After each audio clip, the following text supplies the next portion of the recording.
Buonasera a tutti, buon pomeriggio anzi, grazie per la vostra partecipazione. Ci apprestiamo a iniziare questa sesta edizione del Novecento Fest. Tra l'altro, come sapete, la socialdemocrazia è morta. Ci interrogheremo durante queste giornate su questi temi e non necessariamente risponderemo alla domanda, però è giusto, la cosa importante è farsela la domanda e discutere in proposito. Avete visto tutti, se siete qui, il programma abbastanza ampio, vasto. Io dico solo poche parole per lasciare lo spazio ai nostri ospiti. Intanto ringrazio e vi presento i nostri ospiti. Ci sarà questa lezione magistrale di Sheri Berman, che vedete al centro.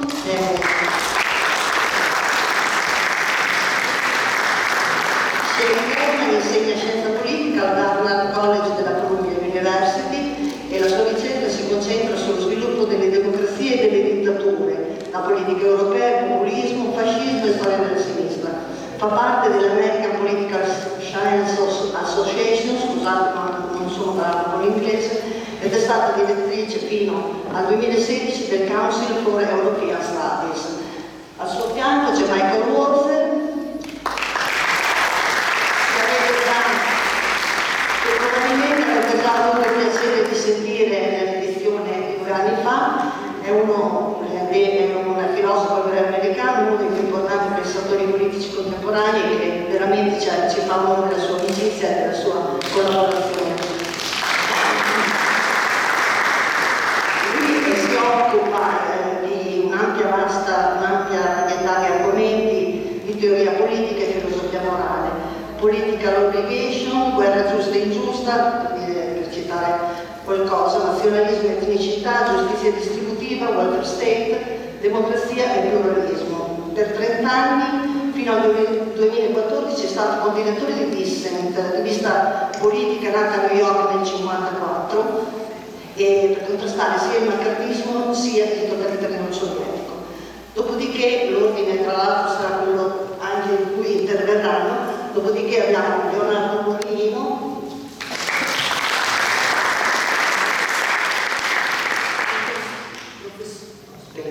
professore di scienze della politica presso la Louis Roma dal 2010. Dal 2009 al 2012 è stato presidente dell'International Political Science Association. Sta dirigendo un'ampia ricerca sulle trasformazioni di libertà ed eguaglianza nelle 6 grandi democrazie europee dopo la grande recessione. Infine, Stefano Levi Della Torre,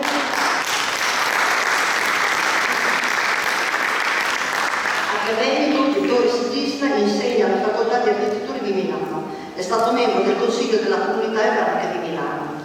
Prima di lasciare la parola ai nostri ospiti, dico poche cose in più, e cioè che questa sera, poi il programma man mano lo vedete, lo leggerete ovunque, questa sera a San Luigi ci sarà lo spirito del 45, documentario, mi dicono quelli che l'hanno già visto, molto interessante. E avevamo invitato Ken Loach non è potuto venire, però ha chiesto se poteva mandare qualcosa. Noi naturalmente abbiamo detto di sì, abbiamo pensato che mandasse 2 righe di saluto, in realtà ha mandato un vero scritto fatto ad hoc per noi, quindi è un'occasione anche per sentire indirettamente la voce di Ken Loach.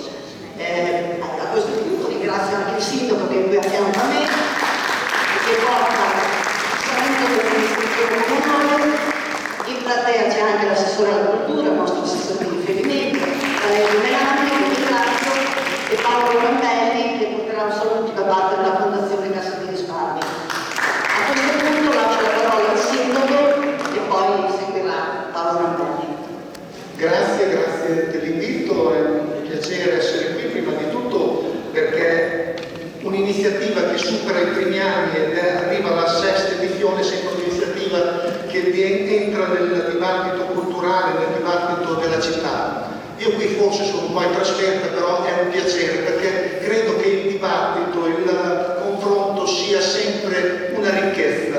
I temi quest'anno sono importantissimi, democrazia, welfare, lavoro, temi che su cui ci confrontiamo giornalmente, ma che qui hanno una veste internazionale, visto un gruppo di lavoro, un gruppo di persone che veramente pongono Forlì al centro di un dibattito che credo sia una ricchezza per tutta la città. Quindi il mio ringraziamento è un ringraziamento per un gruppo che da 6 anni porta a queste altezze, a questi livelli il dibattito culturale, e quindi per qualsiasi sindaco credo ci sia da dire grazie per quello che fate, grazie per arricchire la città di un dibattito e uscire da quello che è un po' l'atteggiamento di tutti i giorni. Ormai siamo a luce getta, si riflette poco anche all'interno delle nostre scuole, dei nostri ragazzi, si privilegiano dei momenti che non fanno riflettere, quindi questi sono momenti di arricchimento e quindi grazie al gruppo di lavoro, grazie a tutti quelli che hanno permesso questo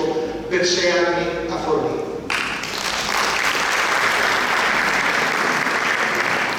Amoramente della Fondazione Casa Verde.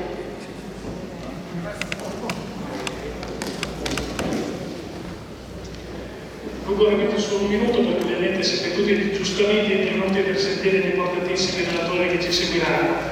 Io porto a nome della Fondazione un duplice saluto da una parte che vuole essere un augurio di buon lavoro a tutti gli studiosi che veneranno il dibattito nei prossimi giorni, a tutte le persone che interverranno in questi dibattiti, perché il pubblico poi diventa fondamentale nel confronto appunto con i relatori per approfondire questi temi che sono temi particolarmente importanti perché dalla chiave storica poi vanno a denominare il presente.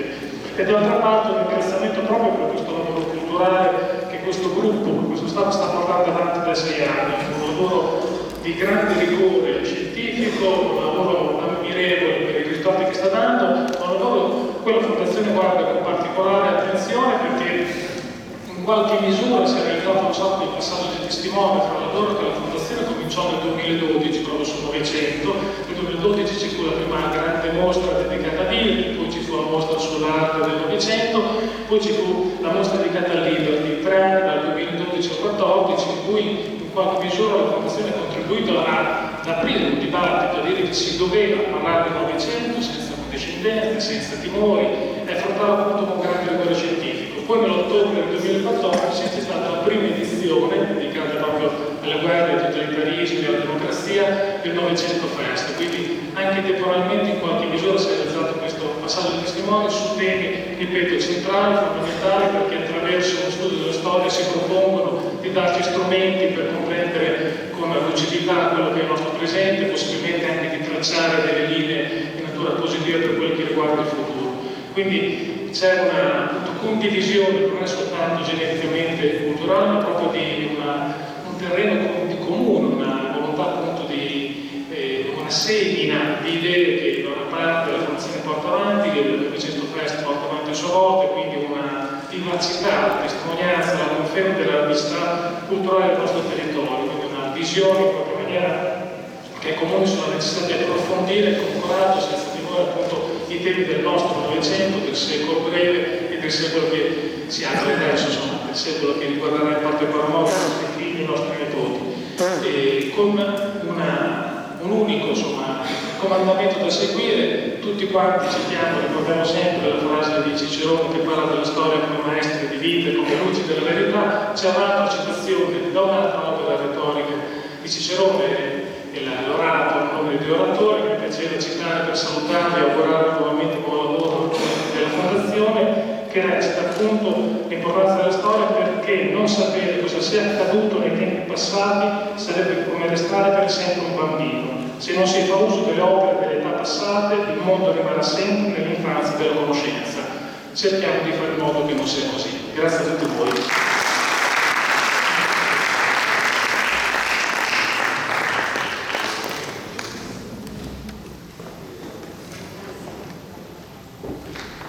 Passo senz'altro la parola alla nostra ospite Sheri Berman. Grazie.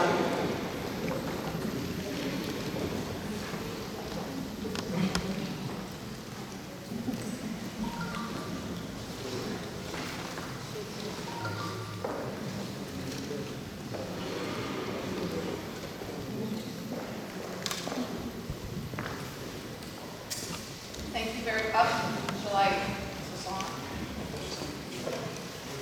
Hello? Great. Hi. Thank you very much. I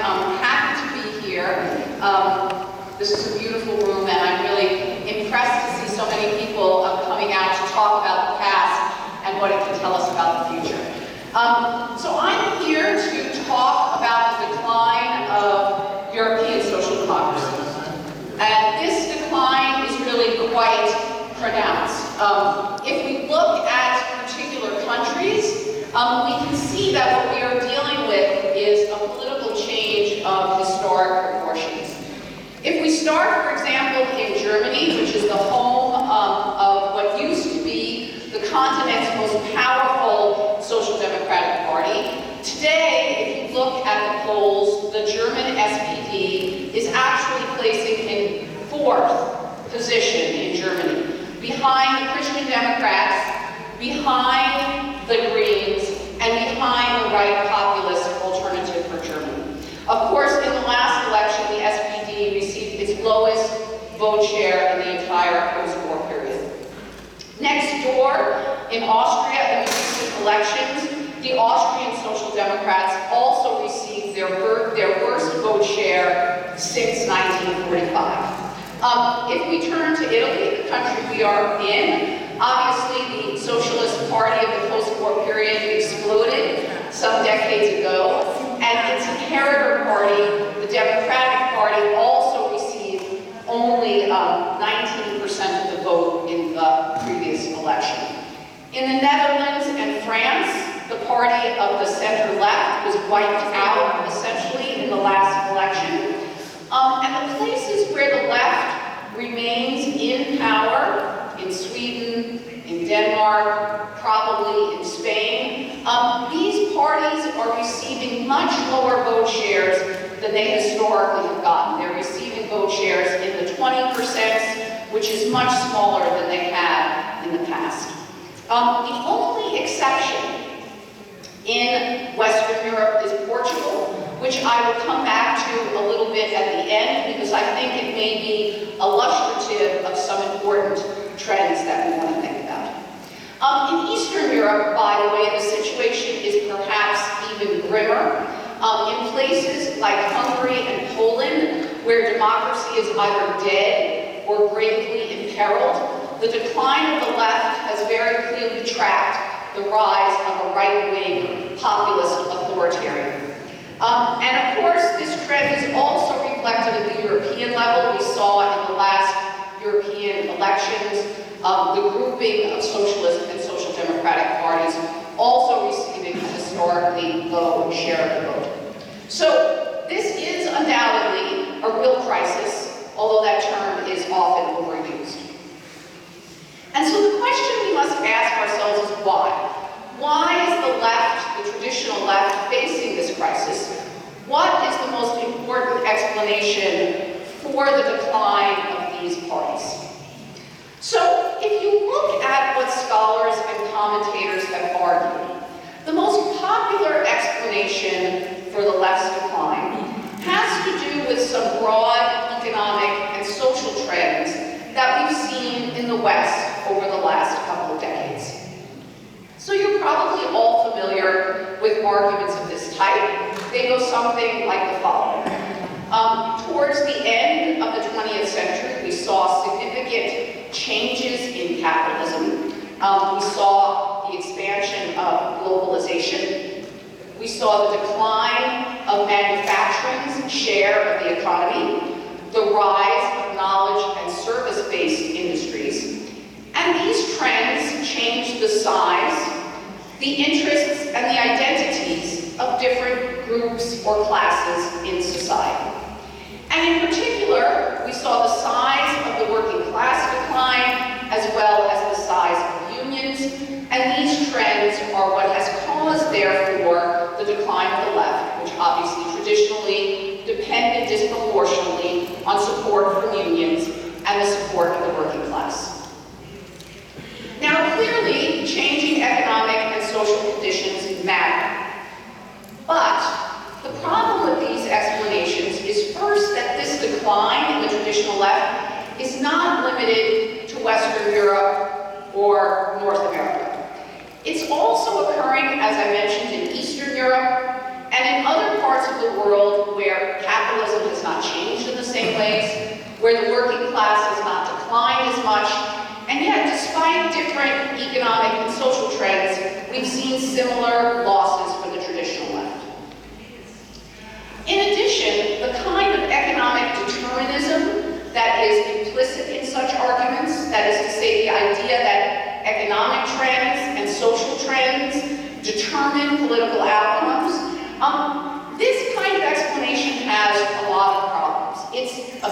common kind of explanation. It's been common on both the left and the right since capitalism began. But it's important to note that just as in the past, it does not do a very good job of explaining what's going on today. So, in fact, what I will say is that as in the past, when people expected economic and social developments to change political outcomes, for example, there was a time when people assumed that the growth of the working class would inevitably lead to support for socialist parties and support for the overthrow of capitalism. This, of course, did not happen. We need to think carefully, not just about how economic and social trends matter, but the choices that politicians and parties make in response to these trends.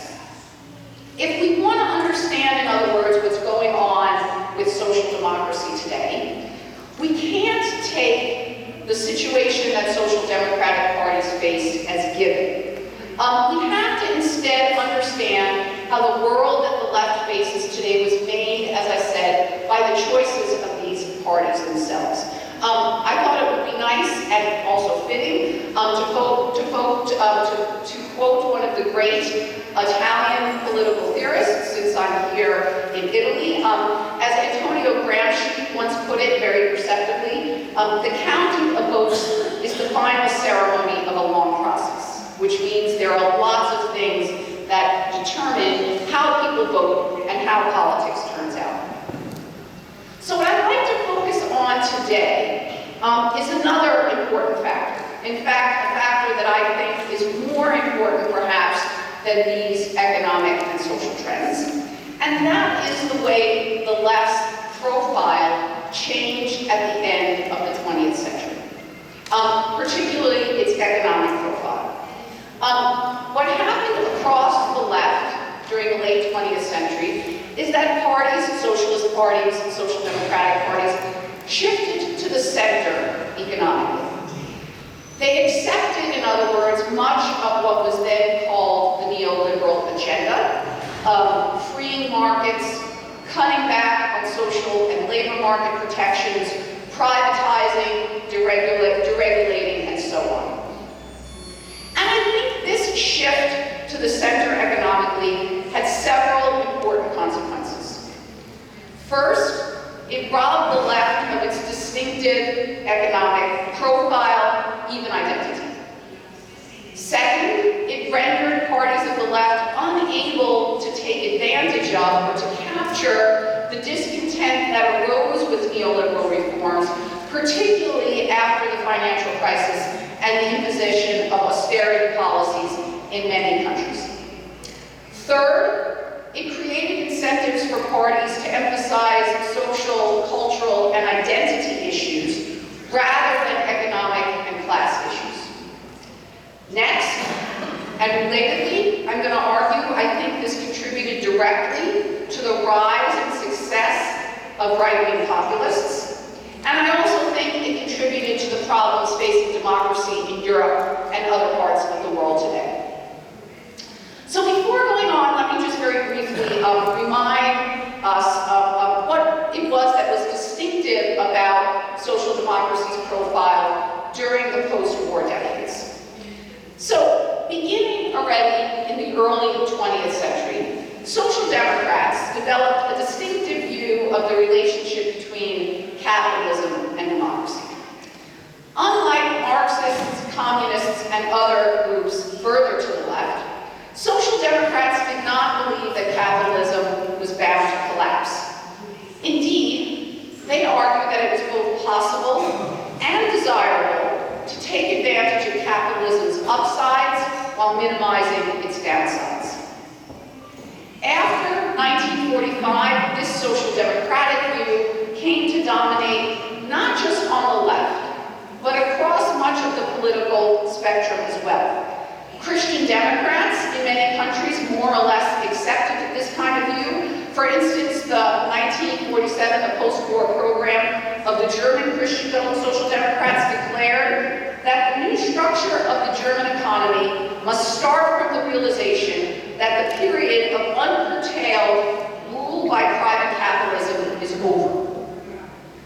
Similar statement in the post-war program of the French Catholic movement, which declared that it supported a revolution to create a state liberated from the power of those who possess wealth. Even the Americans, recognizing what a tragedy the interwar period and the Second World War had been, accepted after 1945, when helping to reconstruct Europe, that the relationship between capitalism and democracy needed to change. U.S. Treasury Secretary Henry Morgenthau noted at the post-Wood Bretton Woods Conference that all of us have seen the great economic tragedy of our time. We saw the worldwide depression of the 1930s. We saw bewilderment and bitterness become the breeders of fascism and finally of war. To prevent a recurrence of this kind of phenomenon, Morgenthau argued that national governments would have to do more to protect people from capitalism's malign effects. And so after 1945, Europe was rebuilt in a very social democratic way. The democratic state in West European countries made a commitment to promoting growth and also protecting citizens from the market's most destabilizing and most destructive consequences.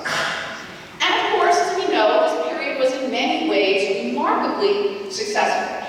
The 30 years after 1945 were Europe's fastest period of growth ever, and it was the first time in Europe's history that liberal democracy became the norm. Consolidated liberal democracy for the first time became the standard across Western Europe after 1945 in conjunction with this social democratic order. But as we know, by the late 20th century, this social democratic compromise or order had begun to fray.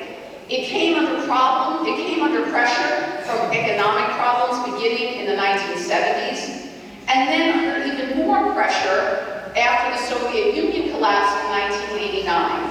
And with the removal of a communist menace, the sort of triumphalism that reigned in the West led many people to believe that problems of capitalism and of liberal democracy were over. That this system had sort of worked out its kinks and was going to move forward in a relatively unproblematic manner. And so as a consequence of this, as I said, many parties of the left began to accept a much more uncritical view of capitalism in the market, a much broader embrace of market mechanisms. This was epitomized, of course, by Tony Blair's Labour Party in Britain, by Gerhard Schroeder's Social Democrats in Germany, and of course by Clinton's New Democrats in the United States. Again, what we saw was Social Democrats changing from their traditional positions during the post-war period to accept not just markets, but the imposition of markets in many areas of life where they had not been accepted before, pushing market mechanisms further into the welfare state, into various social programs, cutting back the state's role more generally. A good reflection of this, I think, is a meeting that happened soon after Tony Blair came to office with President Clinton in 1997. After this meeting, Blair noted that both leaders, Clinton and Blair, prefer reason to doctrine and were indifferent to ideology. Both of them agreed, he said, that progressive parties of today are parties of fiscal responsibility and prudence. He called for leaders of the left to make partnerships with businesses to create jobs and to replace the old battles between state and market. Now, whatever you may think of those views, they are certainly not the views typical of the left up until that point. And so this led to a situation where, again, you saw a dramatic change in the profiles of parties on the left. Rather than standing for the post-war view that had defined social democracy, right, that the state could promote both equality and growth, that the state could manage capitalism so that while it could protect its upsides, it could also protect against its downsides. The view was now that politics had become managing the situation, not directing it. That it had come to the point where the left was there to kind of oversee markets, not to direct them. As Tony Blair himself once said, it had become such that politics was now really a technocratic exercise, well or less managed, but with no overriding moral purpose. The best that could be done again was to provide support for certain citizens after the fact, not to protect society or citizens from markets in general. And so the result was, as I said, by the late 20th and early 21st century, social democrats were no longer presenting themselves as kind of wary overlords of capitalism. Instead, they were presenting themselves as technocrats. Their main goal was efficiency, and their leaders increasingly reflected that. Rather than coming from the workers' movement, having ties to the working class, they were technocratic, highly educated members of the upper middle class. Blair and Clinton, in some ways a little bit less, epitomizing that. And again, this had, I think, some very, very important consequences. The first, which I've already mentioned, is that it really transformed what the left had stood for the previous parts of the 20th century. This was a significant change in its profile. And what happened after some of the negative consequences of these neoliberal reforms began to be felt, again, particularly after the financial crisis, it meant that parties of the left were not able to capture the resentment and frustration many citizens felt about being left behind by this new form of capitalism. The Economist, for instance, in June of 2009, noted that parties of the left were unable to capitalize on an economic crisis that seemed tailor-made for critics of the market. Well, of course they couldn't, because they no longer were really critics of the market. Another consequence of this shift to the center on the part of social democratic parties is that it created some very interesting opportunities for right-wing populist parties.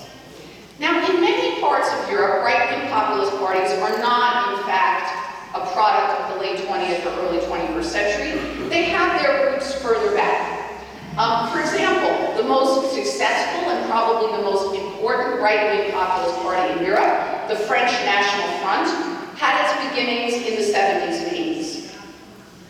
Under its first leader, Jean-Marie Le Pen, this party actually espoused very conservative economic views. It favored a smaller state, lower taxes, things like that. Jean-Marie Le Pen once noted that he had adopted the principles of Reaganomics and Thatcherism before they became fashionable.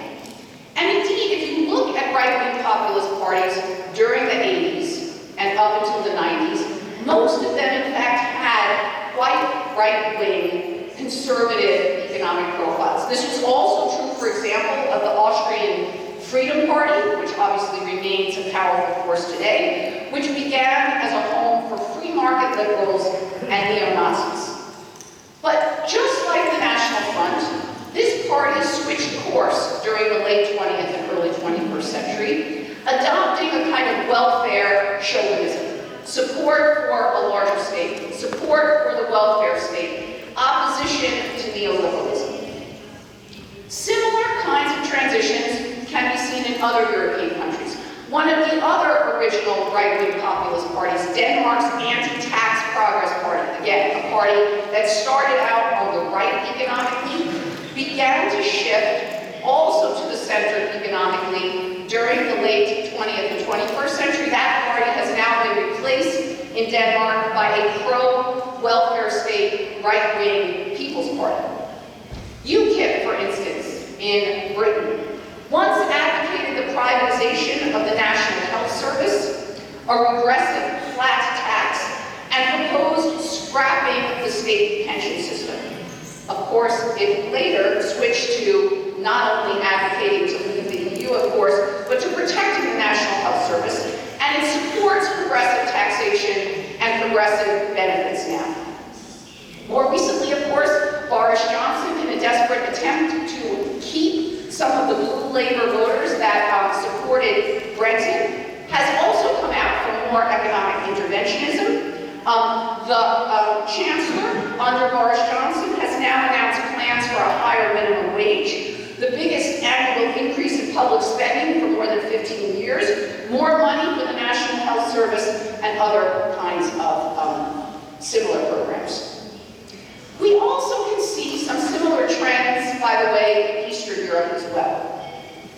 In Eastern Europe, parties ostensibly on the left were in charge of, indeed embraced, not just the transition to capitalism afterwards, but the kind of sort of financial austerity programs that one would not have expected to see left parties embrace. And again, partially as a result of these policies and overseeing austerity policies, not just during the late 20th, but in particular during the financial crisis, we also saw a shift in right-wing populist authoritarian parties in Eastern Europe as well. Again, we can see this clearly in two of the most important cases, Hungary and Poland. In Poland now, for instance, the party that is in power, the Law and Justice Party, which just won another election, it doubled down in this election in its promises for social redistribution, calling for a new Polish version of the welfare state. Some of the most populist parties, in fact, some of the most popular policies, in fact, that Law and Justice has put in place are things like child allowances, increased pensions, and things like that. Okay, so another key consequence of the left's shift to the center economically, along with losing its traditional profile and opening up a space for populist right parties to shift their own economic profile, was that the left's shift to the center economically, its convergence with the center right on economic policies, also created an incentive, I think, for parties to spend more time talking about social, cultural, and identity issues than talking about economic issues. As the left and the right's economic programs, the traditional left and the traditional right's economic programs became more similar, to differentiate themselves, it made sense for parties on the left included, to talk more about these other kinds of issues. So if you look at, scholars have looked at the programs of left parties and right parties during the last decade or so, at the kinds of pronouncements they have made during electoral campaigns, you can see very clearly that they've shifted away from emphasizing economic issues to talking about these kinds of issues, whatever they are, immigration issues, issues related to national values and national tradition, things of that nature. And actually, if you look at voters' perceptions in survey data as well, in their view, they see parties of the left as having shifted much more on these social and cultural and identity issues than in fact they probably have. So if you ask traditional left voters how they view parties of the left, they see them as having moved much further away from them on these social and cultural identity issues than they probably even have. Okay, now, what happens, however, when political competition shifts from economic issues to social and cultural and identity issues? Well, in fact, what happens is that the parties that benefit most from this kind of shift are not parties of the left. They are generally parties of the populist right. Scholars in particular have tracked how much this shift in emphasis from economic issues to social and cultural and identity issues has played a strong role in alienating working class and low-educated voters from parties of the left. We've seen a very strong shift of these voters away from the left in Europe to the populist right. Now, the reasons for this is because these voters still have, as they had in the past, relatively left-wing views on economic issues. But also, as in the past, these voters, again, working-class voters, voters with low levels of education, these voters have always been somewhat conservative on social, cultural, and identity issues. In the past, however, because political competition focused on economic issues, they voted voted on the basis of their economic interests, that is to say, the left. But as the left moved to the center and political competition came to focus less on economic and more on social and cultural issues, these voters could vote now easily for parties of the populist right, who represented them on social, cultural, and identity issues, and now had moved, as I said, from the right to the center on economic issues. Now, there's a strong incentive, therefore, for parties of the right, particular populist parties of the right, to keep voters' attention focused as much as possible on social, cultural, and identity issues, and as far away from economic issues as possible. Why? Because if you look at the voters for populist parties, right-wing populist parties, they're actually quite divided on economic issues. Some of them, particularly working class and low-educated voters, have relatively left-wing economic preferences. But they also capture a lot of voters who do not have left-wing economic preferences. Their voters are, however, unified in having conservative views on social, cultural, and identity issues. So as long as political competition focuses on those issues, right-wing populist voters are unified. This is why, of course, folks like Salvini here in Italy and my own president, Donald Trump, spend as much time as possible demonizing immigrants, trying to link them to crime and terrorism and these kinds of things, because they know that their voters are unified and mobilized when these kinds of issues are at the forefront of political competition.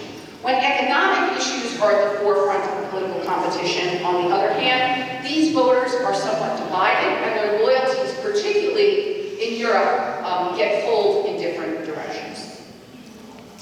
So, I think it's important for us to prioritize thinking about what exactly it is parties of the left have done over the last decade or two that has contributed to their decline. Not merely to look at these important economic and social trends, that is to say, changes in the economy and changes in society.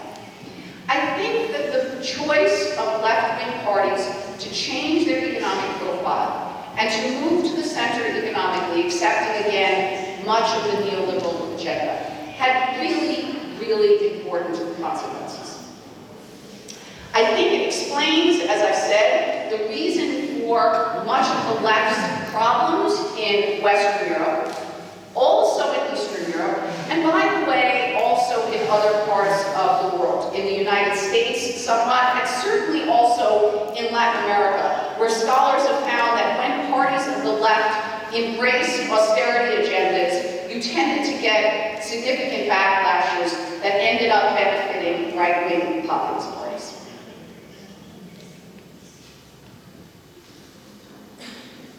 Now, one case that I mentioned where actually this shift to the left has not been as pronounced, and where the left has continued to do well, is Portugal. And this is actually, I think, in some ways, an interesting case. After the 2015 election, a socialist party came to power in Portugal.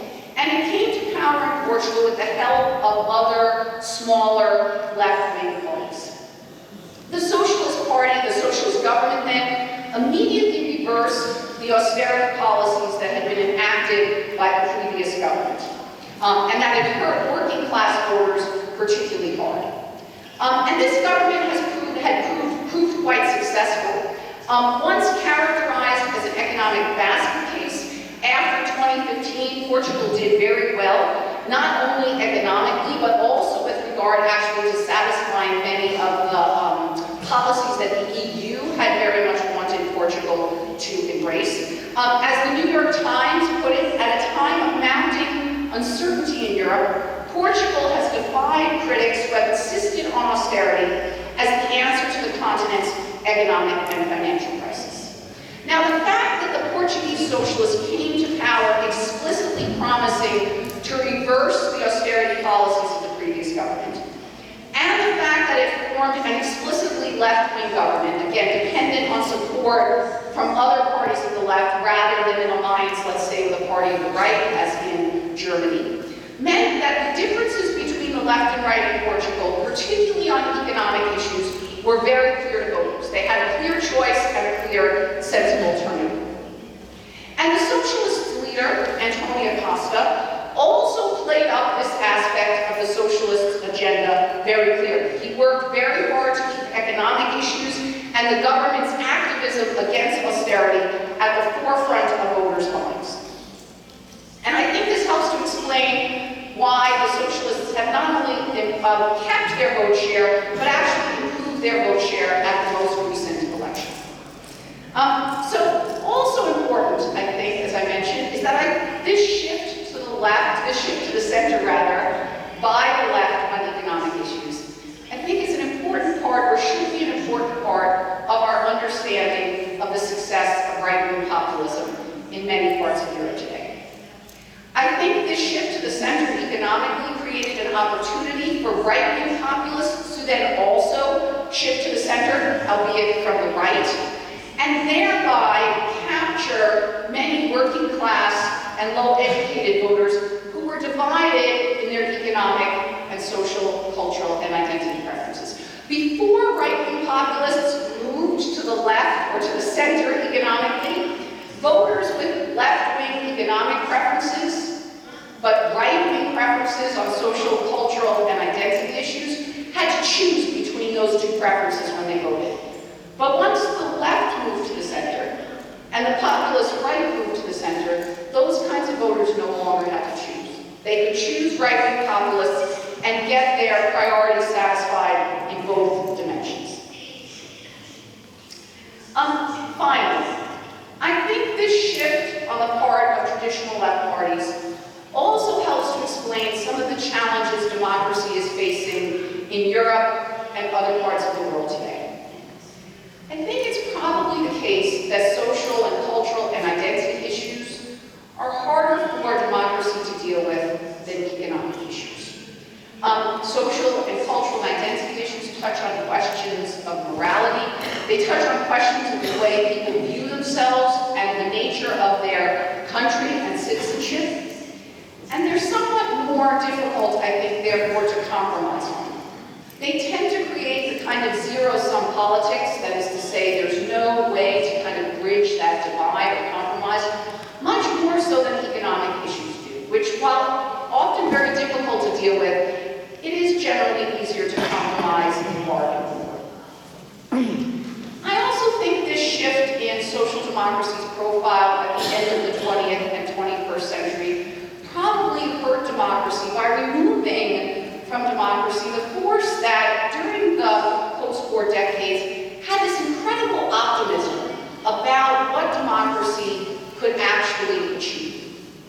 Social democrats, in a sense, said that you could have it all. You could have growth and equality.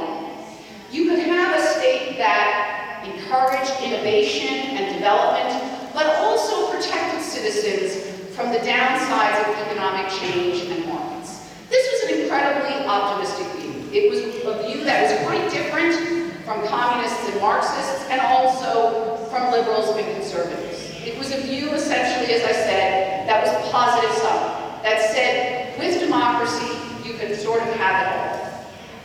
And instead, what happened by the early 21st century is that there was a sense that democracy actually wasn't that powerful. It couldn't actually do all those things, that something had to give, that politicians were unable to actually change the way markets function. They couldn't actually protect citizens. And I think, again, this is an important, if somewhat intangible, aspect of our crisis of democracy today. A loss in faith of what democracy can actually achieve. A loss in faith that democracy is capable of overcoming the challenges that we, Europeans, Americans, face in the contemporary era. And I think this has left a lot of voters feeling scared and frightened, and therefore willing to embrace not only parties that promise to blow the entire system up, populist parties, but also growing just general dissatisfaction with democracy, and wonder if it's actually able to deal with the challenges of our era. So on that somewhat depressing note, I will stop. Thank you.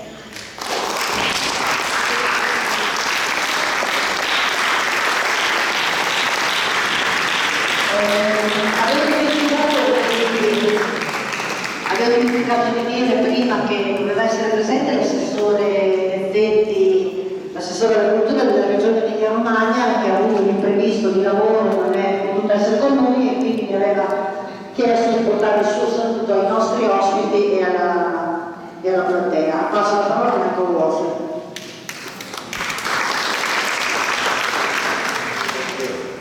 I am probably not the best commentator on Sheri Berman's talk, since I read an early version of it some months ago, and I have been repeating her arguments ever since. But I do want to say a word about what she called the other issues, the non-economic issues that have figured in our politics in recent years. And I'm going to use the example of the United States, where, surprisingly, social democracy came earlier. It was in the 1930s that our version of social democracy, the New Deal Democrats, created the welfare state. But we have had a very similar history of neoliberalism and the decline of what I would call, since we don't use the term social democracy, I'll just call it the center left, the American center left. And I want to begin with a story that goes back to 1967, when we were in the middle of the Vietnam War, and I was helping to organize the anti-war movement in the city of Cambridge, Massachusetts, where I was a faculty member at Harvard. And we were doing community organizing against the war. We were knocking on doors and asking people to give us a living room where we could hold a meeting, a block meeting, and make our arguments against the war. And we managed to put a referendum on to get a vote of the city we sponsored a resolution that the city should hold a day of protest against the war. And this was voted on in November of 1967. And we campaigned across the city, knocking on doors. We got 40% of the vote against the war, which was pretty good since American soldiers were dying in Vietnam. But we lost every working class neighborhood in the city. We carried Harvard Square, the area around Harvard University, by a large margin, which accounted for the 40%. Now, the people who voted against the war are the same people. We did a survey of the vote, and it turned out that the higher the rent you pay, the greater the value of your home, the more likely you are to vote against the war. So, the people who voted against the war are the people who voted 50, 60 years later for Hillary Clinton in 2016. And the people who voted for the war, many of them voted for Donald Trump. The beginning of what we called initially the Reagan Democrats, the working class, mostly white, ethnic working class voters who moved toward the Republican Party, that began long before neoliberalism, and it had to do with, in this example, it had to do with our opposition to the war. And of course, we didn't do it right, our opposition to the war. We sent college students who were exempt from the draft to knock on the doors of families whose kids were in Vietnam. And that was not the best way to win over white working class voters. But still, our opposition to the war was right and necessary, and yet it alienated many of of center-left politics. And then, starting in the 60s, there have been a series of campaigns on what Sheri called the social issues. The civil rights movement started in the 60s. The feminist movement in the United States started in the 70s. Gay rights became a major political issue in the early 21st century. And we, the people, the leftists who supported all of these movements, we won significant victories. The lives of African Americans in America today are much better than they were before the 1960s, before the civil rights movement. We never achieved anything close to what we hoped for, but we did achieve a lot. The lives of women in the United States have been transformed, or at least of middle-class women. They are now a very large percentage of American professionals, lawyers, and doctors. They have made a major appearance in corporate management at every level of corporate management. And gay rights are now widely recognized. Gay marriage is positively popular in the United States. These were real victories for campaigns that were center-left campaigns and were taken over by the Democratic Party. Real victories, and they were victories for equality, civil rights, equality for black people, gender equality, and sexual equality.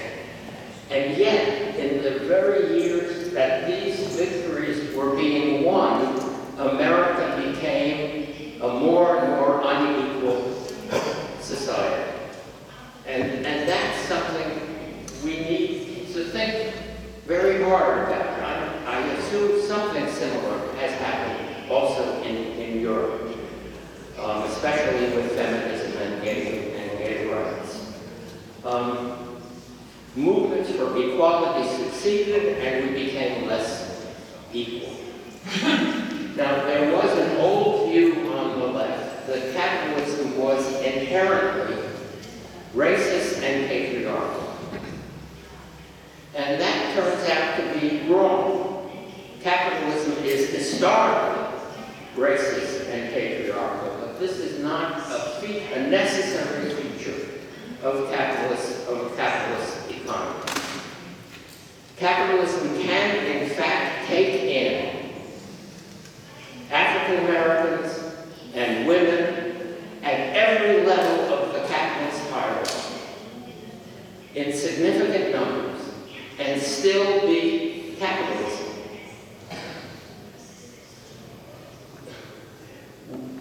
And it may be the case that as capitalism becomes less discriminatory, it also becomes easier to defend, which may be part of the story of growing inequality in the United States. We have our economic rulers practice discrimination less, but exploitation no less. Now, I think that Sheri Berman is right to say that left parties bear some responsibility for the growing inequality of American society. Although we were focusing on issues that we thought were egalitarian issues and that we thought were important to fight and to win. But as we turned to those issues, we abandoned class politics, and we lost touch with the natural constituency of the left, of the center left. represented. There is an old view of social democracy that it lives with a contradiction. When we campaign in elections, we support the working class. When we govern, we rescue the capitalists. And that was a livable contradiction because in the United States in the 1930s, the New Deal Democrats, our center-left, rescued American capitalism, but also changed the very character of American society. So it was possible to live with that contradiction. But I think as the left abandoned the working class, it became less contradictory, and the rescue of capitalism became, in fact, the major that was neoliberal politics, and Obama played exactly that role of rescuing capitalism in 2008 without achieving the social benefits that New Deal's Democrats had achieved in the earlier Depression. So we have this problem that we have become the party of the other issues. And I don't know how we change that. If you think about the left as we are in America today, I'll tell another very quick story. My hometown was Johnstown, Pennsylvania. It was a steel town, very successful, prosperous steel town in the 40s, 50s. The Union came at the beginning of the 40s. This was a Union town, a Democratic stronghold. Then in the 70s and 80s, the steel industry collapsed. Johnstown is now a smaller city than it was when I lived there, and it voted 2-1 for Trump. And now I live in Princeton, New Jersey, one of the richest towns in America, and Princeton, New Jersey voted an amazing 8-1 for Hillary Clinton. The social base of the Democratic Party are well-educated and professional people who have the right views on all the social issues and have lost touch with the natural constituency of the left. But how do we change that? Think about the two groups, the people who voted for Hillary in Princeton, New Jersey, and the people who voted for Donald Trump in Johnstown, Pennsylvania. We are secular. They are mostly still religious. They are patriotic. We are cosmopolitan.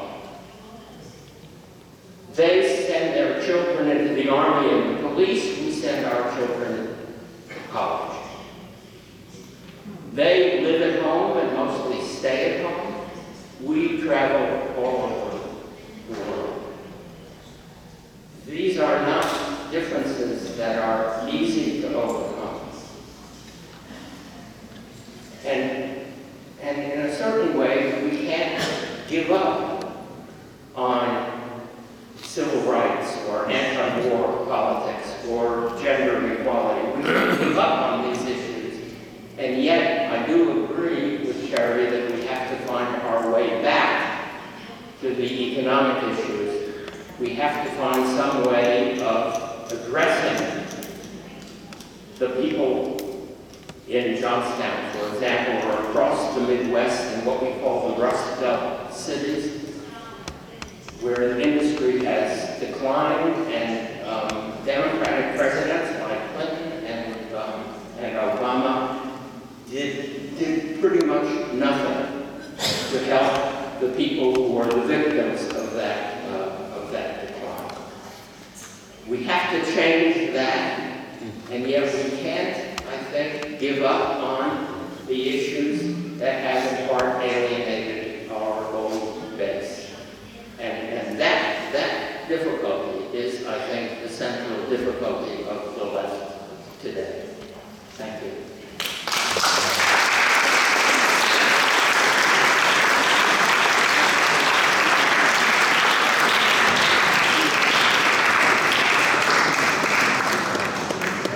passo la parola a Leonardo Morlino. Grazie.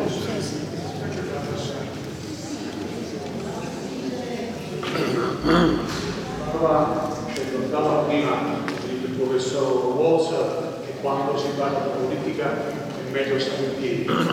Io preferisco stare seduto forse perché semplicemente con i miei appunti qui.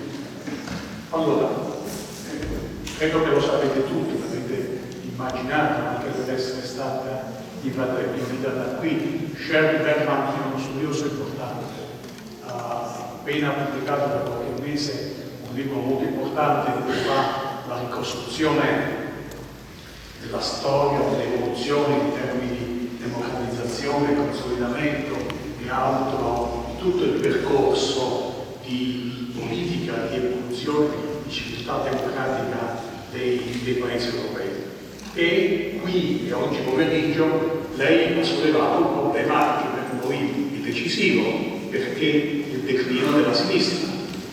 La risposta di Sheri Berman l'avete sentita, la ricordo solo un po' semplificandolo per chiarezza, è che la sinistra ad un certo momento si sposta verso il centro, accetta altre posizioni soprattutto sui temi economici e questo è un elemento che la indebolisce, ma in questo è seguita anche dalla sinistra est europea. Anche la sinistra est europea nei paesi est europei fa lo stesso, si trova di fronte alla legacy comunista, una legacy delegittimante, e quindi fa lo stesso.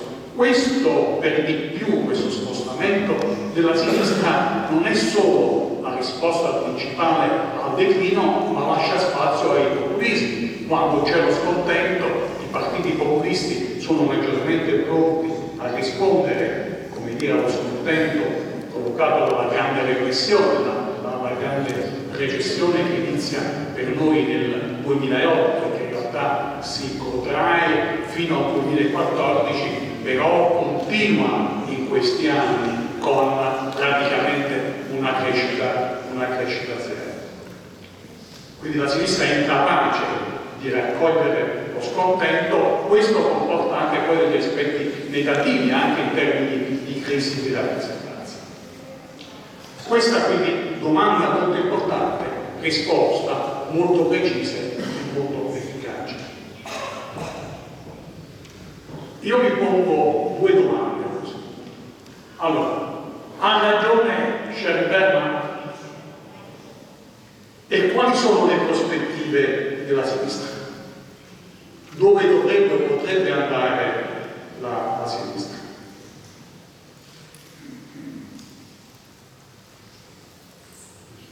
Fatemi partire da una banalità che dico spesso anche ai miei studenti. Come ogni partito, la sinistra non esiste da sola.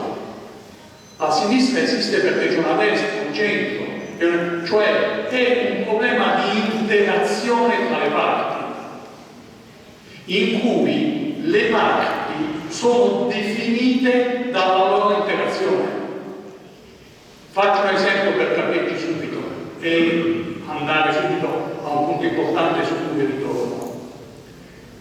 La democrazia post seconda guerra mondiale è stata legittimata o rilegittimata quando nella democrazia portata dai partiti socialdemocratici sono arrivati i diritti sociali, arrivati il welfare, che è stato un aspetto determinante anche di successo negli anni 50-60 dei partiti socialdemocratici. È stata, come dire, reinventata quella democrazia che era stata a suo tempo appunto sconfitta dai fascismi, dai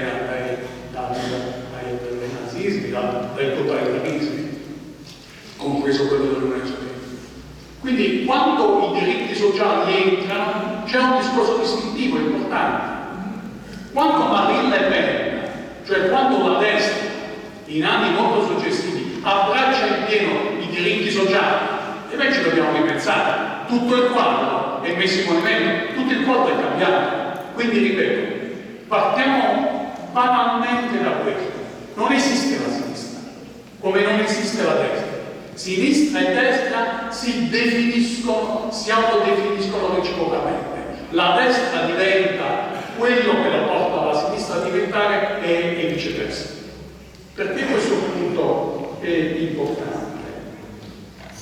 Perché aiuta a capire tutto il discorso successivo. Cioè, lasciamo da parte, come dire, la terza via, quella di cui noi stessi parlavamo a suo tempo, all'inizio del secolo scorso, abbiamo parlato in Italia per tanto tempo. Lasciamo da parte. Vediamo al discorso che fa Tony Blair, che fa Anthony Giddens, soprattutto il teorico ideologo della terza via, quella di cui appunto poi, su cui ci sono poi successi di Clinton, c'è il decennio bleriano, 1997-2007.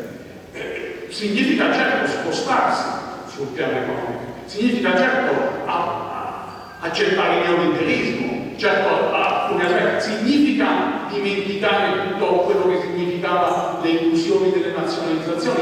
Però attenzione, quando noi abbiamo due cose, quando noi abbiamo studiato questo, e l'abbiamo studiato Sheri, poi in profondità, parlando per esempio dei partiti socialdemocratici anche olandesi, non solo inglesi ma anche gli altri, quei partiti facevano dichiarazioni moderate di centro, le politiche effettive continuavano a essere di sinistra. Ansken, anche uno degli studiosi, uno dei colleghi che ha fatto questo lavoro, lo ha dimostrato con molta chiarezza, quindi attenzione a quello che parliamo. Ma Tony Blair e questa sinistra che si è spostata al centro, perché si è spostata? È impazzita. Cioè, come mai questi si stavano bene e continuavano ad avere successo, si sono spostati, sono diventati moderati? La verità è un'altra, che il declino socialdemocratico è iniziato prima dello spostamento di Tony Blair, è iniziato prima della reazione di Clinton.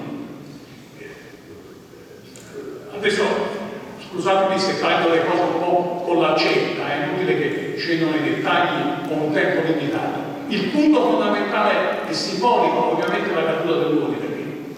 La caduta del muro di Berlino significa squalificare, anche sul piano simbolico, in via definitiva tutti i programmi di socialismo reale. Ma significa anche il fatto, ricordate quello che ho detto prima nelle relazioni, viene meno il puntello, cioè quello che teneva insieme, come dire, la paura degli estremismi e che dava un certo spazio per poter.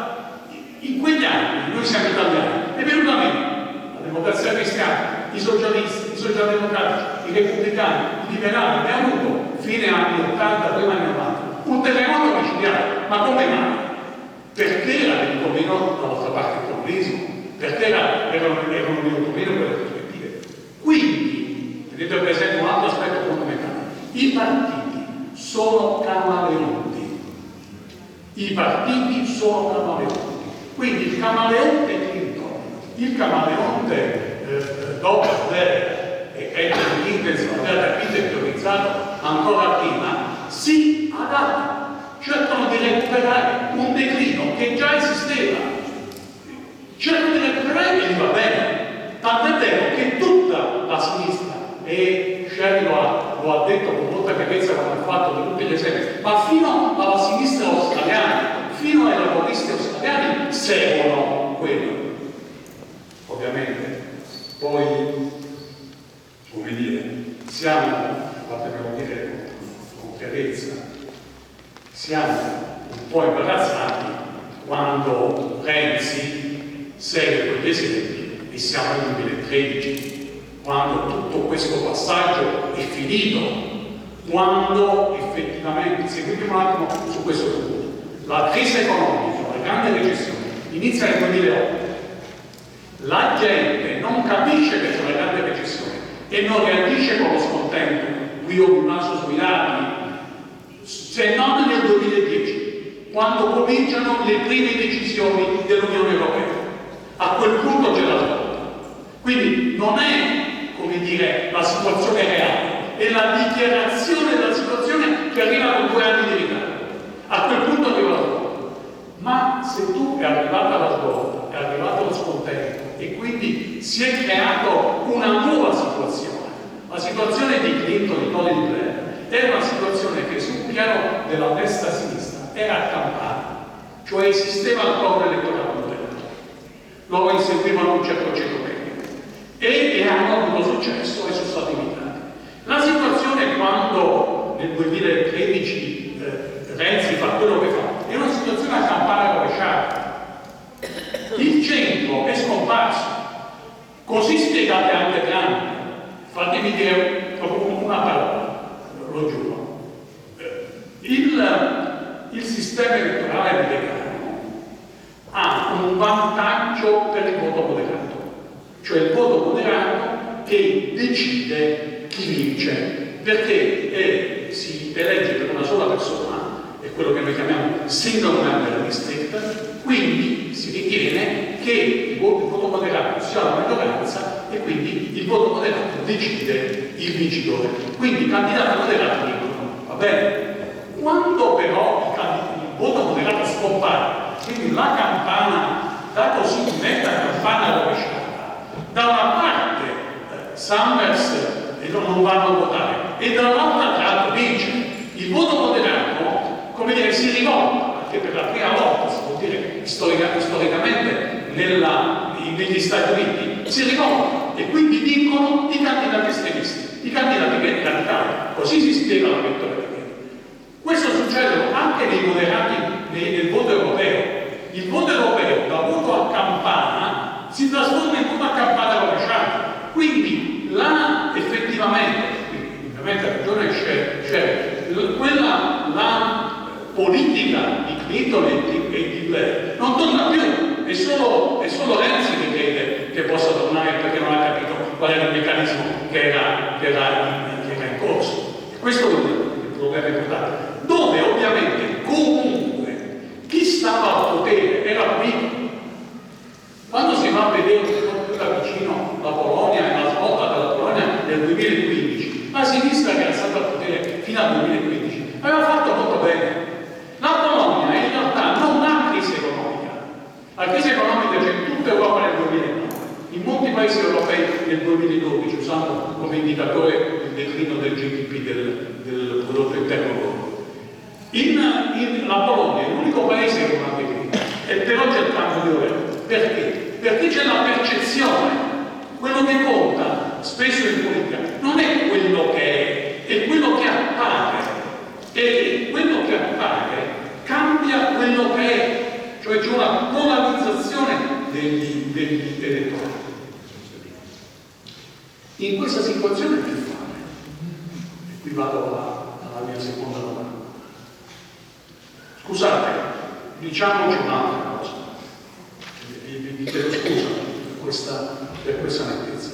Grandi studiosi, grandi filosofi, come sono stati John Rawls, come è Michael Walzer, già anni fa avevano capito che il problema, il valore centrale per la maggioranza, la parte fondamentale della società non era l'eguaglianza, ma era la giustizia. Quindi il punto è che quando oggi io ho appunto fatto una ricerca in cui coprivo Italia, Spagna, Francia, Germania, Regno Unito e Polonia, le 6 grandi democrazie europee, l'eguaglianza ormai sono minoranze, non solo, ma se approfondiamo solo un momento questo punto, ci sono una serie di esperimenti di ricerca di psicologia cognitiva, gli ultimi Nobel si riferiscono a queste ricerche di economia sperimentale, che ci dicono che non è l'eguaglianza il valore, diciamo, che si persegue, che si vuole. Questo fa parte di una certa ideologia del passato. Oggi è la giustizia. E dicevo, John Rawls, Michael Walzer avevano capito questo con decenni di anticipo. Quindi il problema per la sinistra, un problema grosso, fondamentale difficile è come dire, mettere sullo sfondo l'eguaglianza e portare in primo piano la giustizia sociale e avere la capacità di farlo anche quando si discute dell'evasione e poi in realtà non si ha la capacità di perseguire un ideale e un criterio di giustizia. Questo è quello che oggi in termini di trasformazioni sociali, in termini di frammentazione, di trasformazione del mondo operario ci dice la verità. Però dobbiamo dire anche un'altra cosa. Non ci sono le maggioranze. Se guardiamo ai comportamenti elettorali, soprattutto nelle grandi democrazie europee, ma anche nelle piccole democrazie europee, non ci sono le maggioranze, per cui non tanto l'uguaglianza ma anche la giustizia possa attrarre questo. I problemi economici, socio-economici che abbiamo cacciato dalla norma ci rientrano dalla finestra. Quel voto operaio che vota Trump, di cui citava il professor Walzer, c'è qui con noi, c'è il voto alla Lega, e c'è il voto alla Lega trasformatosi da partito di centro con attenzione alle periferie, partito di destra, quindi totalmente in termini di programma e tutto.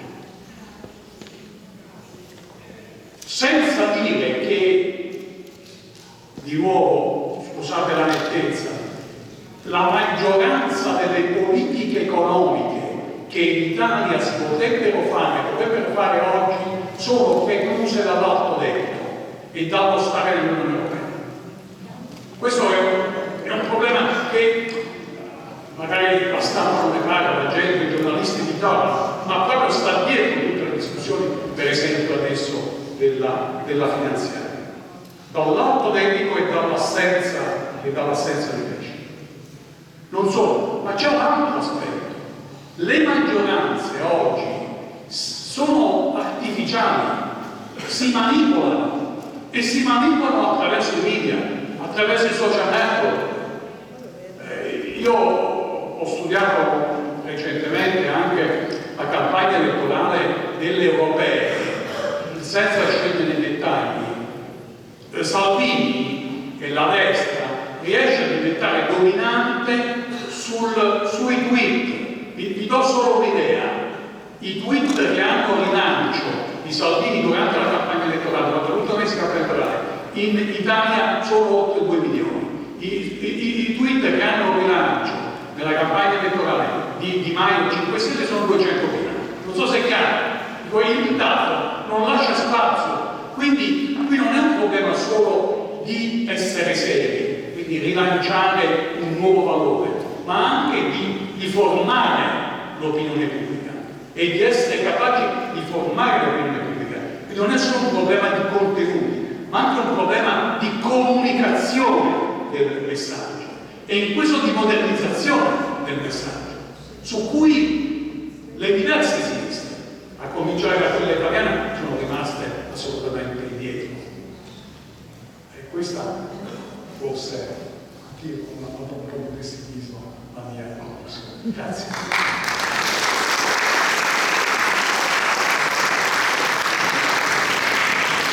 Passo la parola a Stefano Levi Della Torre, grazie.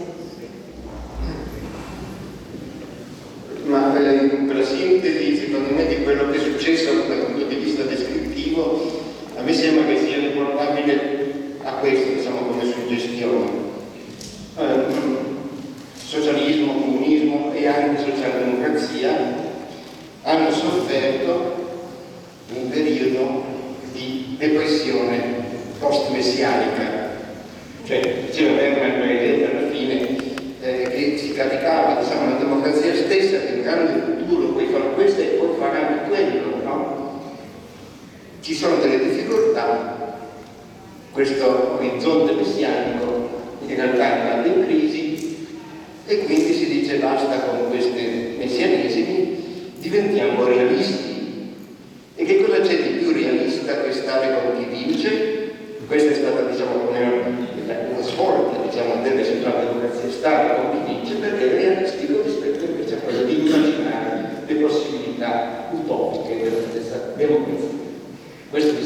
punto di vista descrittivo e suggestivo, secondo me, diciamo. Però quello su cui non sono tanto d'accordo con Berman è il fatto che nella prima parte della sua relazione dice non esiste determinismo delle condizioni socio-economiche per vedere da che parte si punta, e poi dopo passa ad altro, come se non ci fosse il nostro compito, quello di vedere invece che conseguenze hanno queste. D'accordissimo sul fatto che non possiamo avere un criterio deterministico, questo qui sono perfettamente d'accordo, ma per esempio il fatto della globalizzazione, che tuttora sussiste, è una cosa che dice che l'ambito in cui la socialdemocrazia e la democrazia hanno avuto vigore è l'ambito dello Stato-nazione, e che la globalizzazione mette in crisi l'ambito dello Stato-nazione.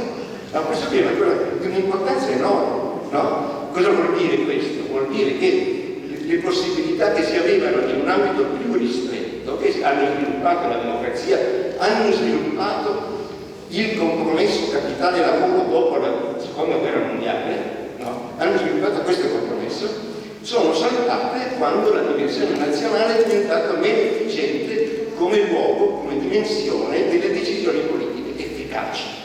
Questa è la situazione in cui ci troviamo, questo conta moltissimo. E allora cosa vuol dire? Cioè, vuol dire che un discorso nazionalistico dice: voi avete adesso paura di essere invasi, di essere soggetti a decisioni che travalicano la vostra possibilità di controllo, quindi tutte le figure che rappresentano questo, l'invasione, che rappresentano le interferenze, eccetera, eccetera, sono figure nemiche, e quindi noi passiamo dall'immaginazione del futuro a un'ossessione di difesa e quindi di conservazione. Questo è il fenomeno generale che avviene e che è la descrizione del populismo, no? Del populismo di destra. Questo è quello che succede. Quindi non è che non esiste relazione, diciamo, non antideterminismo, ma esiste una relazione tra la nuova dimensione, diciamo, del mondo, dopo la caduta del muro di Berlino, anche in particolare, no? Evidentemente, che sosteneva per un puntello anche del compromesso capitale-lavoro nelle nostre democrazie, no? Per cui lo Stato sociale e così via, no? Come espressione di questo compromesso, no? Sono saltate, perché a un certo punto il capitalismo nel suo insieme, soprattutto il capitalismo finanziario, ha deciso che questo compromesso a livello di Stato-nazione non gli serviva più, perché c'è qualcosa di più vasto su cui muoversi. Questo è l'accordo, scusate, non sono dimenticato di spiegare il cellulare, vabbè, spieghiamo bene. Ecco, quindi questa è, diciamo, il primo quadro generale che bisogna fare. Poi un'altra cosa che a me pare molto importante, che interferisce nella situazione soggettiva e quindi anche di espressione politica, è la trasformazione strutturale della produzione.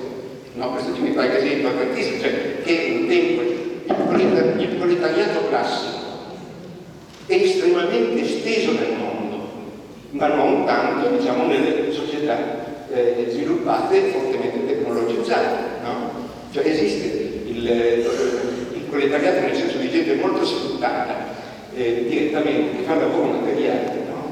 Nel mondo è estremamente esteso, forse non è mai stata così esteso il proletariato classico, però diciamo nelle zone nostre, cioè in Europa, questo tipo di operaio, diciamo così, è molto ridotto, c'è una polarizzazione per cui buona parte del lavoro produttivo, no? È un lavoro in realtà che appartiene di fatto a un ceto medio, cioè un passato a ceto medio, no? Di buona parte della forza lavoro produttiva.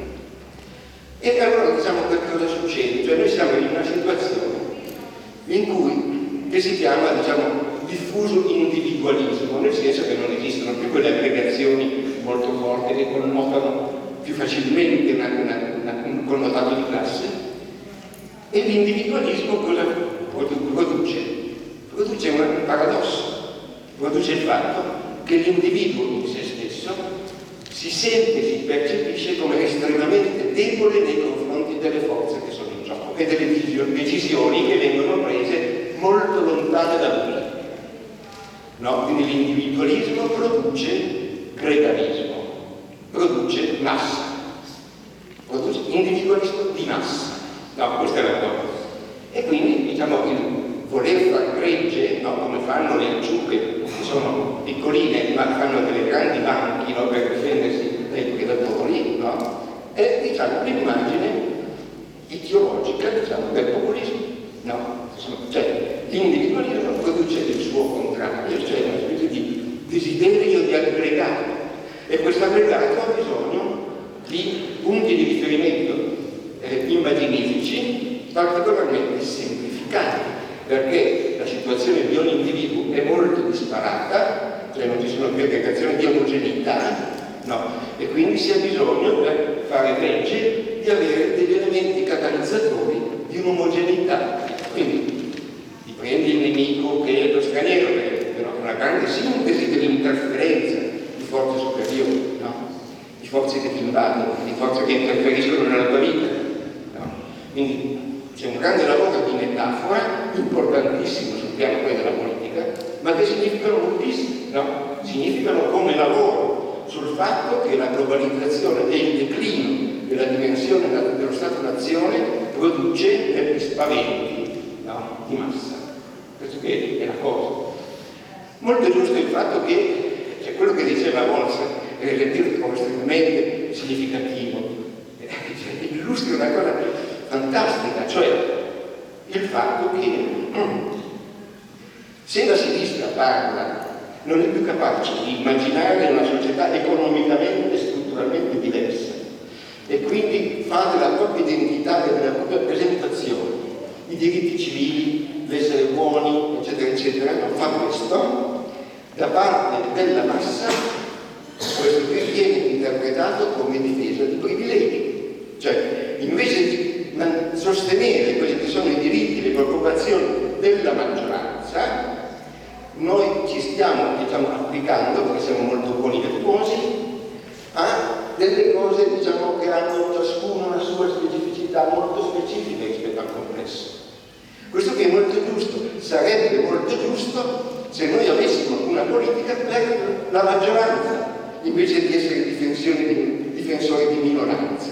Essere difensori di minoranze senza avere una politica per le maggioranze significa tradurre questi nobili pensieri in sostegno di privilegi, perché riguardano poche persone, giustissimi quanto siano, però se sono a scapito di una non politica nei confronti delle maggioranze, questo diventa un privilegio, segno di privilegio, che si manifesta poi, come ha scritto Walzer benissimo, cioè sul fatto che quelli che stanno bene votano per queste finezze e quelli che stanno male contro, no. Quindi chiaramente, diciamo, il nucleo fondamentale è il fatto del rapporto tra diritti civili e immaginazione strategica economica. Questa è la cosa, cioè se noi non abbiamo un'immaginazione strategica economica che parli alla maggioranza, certamente saremo per sempre perduti.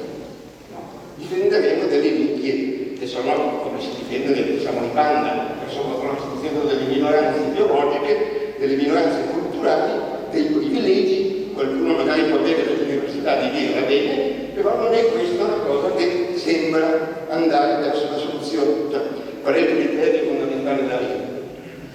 E quindi la sinistra a un certo punto ha detto, come dicevo all'inizio, ha detto siamo realisti, quindi stiamo con chi vince, e quindi ha rinunciato a elaborare quali sono le strategie socio-economiche del futuro. Questa è la cosa tragica, questo è il punto strategico fondamentale. E così, diciamo, è andato, siamo in una situazione in cui, per esempio, anche attraverso la tecnologia in cui viviamo, alcuni criteri molto importanti, come per esempio la distinzione borghese, ma di grande valore, pubblico-privato, è andato perduto, no? Non si capisce più bene che cosa sia pubblico e cosa sia privato, no? Per esempio dicevo una volta che è Silvio Berlusconi che ha realizzato effettivamente il motto il personale politico. È lui l'unico che l'ha realizzato fino in fondo, no? Il suo personale era la politica dell'Italia, no? Questa è la cosa. scritto una cosa che mi sembrava molto bene illustrata su fatti molto concreti, cioè il fatto che la sinistra ha raccolto una bandiera sacrosanta della borghesia, una bandiera che il capitale tende a lasciar cadere, ed è il fatto della dinamica sociale verso l'alto, della possibilità che uno nasce povero e poi diventa invece questa è la bandiera classica, diciamo, dell'elemento migliore di quello che è la borghesia, no? Quello che uno possa andare avanti, no? Che attualmente invece è ampiamente bloccata, mi pare, dalle nostre dati.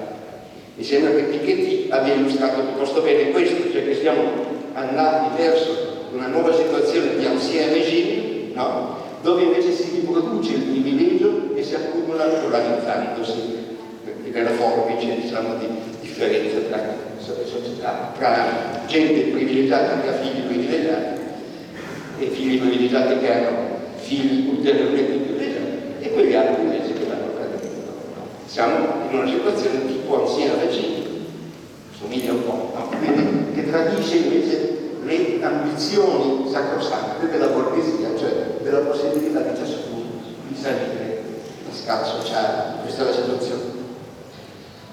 E allora, diciamo, c'è evidentemente una battaglia concreta e al tempo stesso molto profondamente culturale che noi abbiamo davanti, da cui dobbiamo trarre magari corollari all'infinito, che è la questione dell'ambiente. Evidentemente è una questione crucialissima, però che cos'ha di connotato culturale che a noi importa molto se vogliamo porci il problema di reinventare la possibilità di sviluppi futuri di tipo socio-economico che riguardi le maggioranze, no? Che riguardi le maggioranze.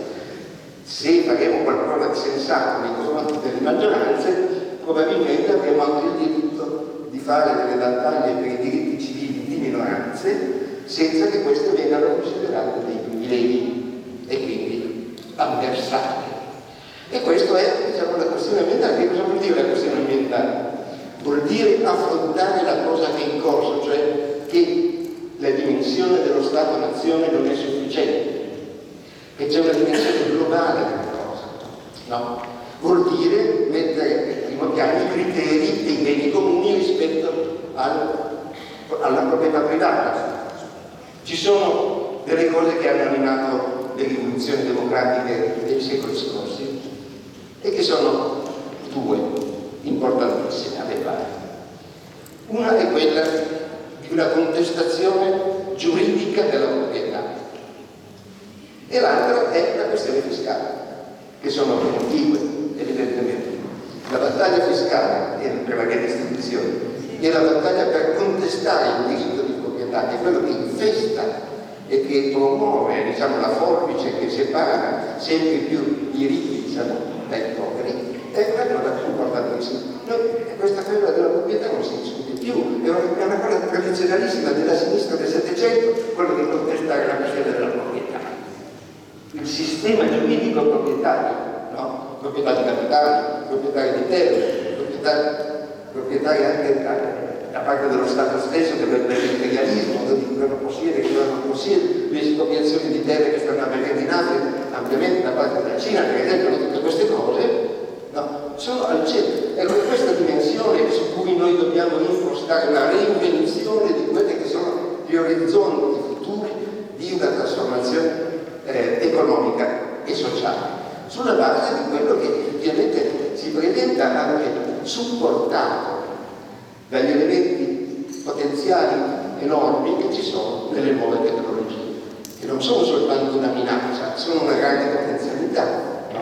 Ma sono queste dimensioni che rimettono in discussione quello che sta andando in frantumi, la differenza pubblico-privato, la questione quindi della proprietà, la questione di quello che travalica la dimensione obsoleta dello Stato-nazione, no? Che attualmente noi stiamo subendo da destra, no? Perché la destra dice di fronte a questa cosa qui noi proponiamo il nazionalismo, che proponiamo la chiusura difensiva della nazione, no?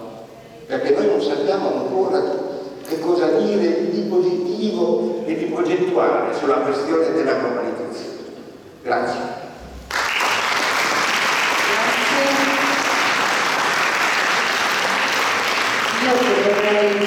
chiedere se può rispondere, parlare, fare un ulteriore approfondimento anche in base alle cose dette dai colleghi. So let me maybe just raise again or highlight a few points that the commentators made, which I think perhaps others would like to would like to discuss, because they struck me as extremely interesting and important. So maybe the first point I would highlight is a point made by Michael Walzer, and I think it's something that folks on the left probably want to think very carefully about. So I painted a rather pessimistic picture of what's been going on with the left for the last couple of decades, but I think it is extremely important for us to recognize that there has been this kind of dual process going on in Western societies. There has been a dramatic increase in economic inequality. It's gone the furthest in my own country, the United States, but it's happened across the board in Western Europe as well. But at the same time as we've seen this kind of inequality developing, we've had a massive change in, or a massive rise in equality in other spheres. As Professor Walzer pointed out, massive improvements in freedom for women, for sexual minorities, and in my own country for African Americans. And so we've seen this kind of bifurcation of progress, one might say.